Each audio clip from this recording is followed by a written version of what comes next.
স্মরণিকা হলো tram museum cafe, যা সেই ঐতিহ্যকে স্মরণ করায় যা দীর্ঘ 140 বছর ধরে চলে আসছে।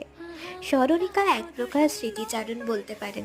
তাই স্প্ল্যানেডের বুকে স্মরণিকায় বসে এক কাপ চা খেতে খেতে অতীত ঐতিহ্যকে স্মরণ করার মজাটাই আলাদা। কলকাতাই হলো ভারতের একমাত্র শহর যেখানে ট্রাম চলে আজও গড়গড়িয়ে। এই স্মরণিকার মিউজিয়াম ক্যাফেটির এক অংশ মিউজিয়াম আর আরেক অংশ ক্যাফে।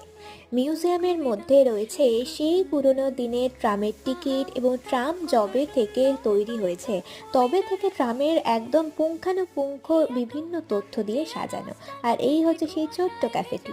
2014 সালে নোনাপুকুর ওয়ার্কশপে নতুন করে গড়ে তোলা হয় এই 1938 সালের ভিন্টেজ সিটিসি 142 কে ট্রাম মিউজিয়াম রূপে। তো মাত্র 20 টাকার বিনিময়ে তোমরাও চলে এসো এই সুন্দর ট্রাম মিউজিয়ামে।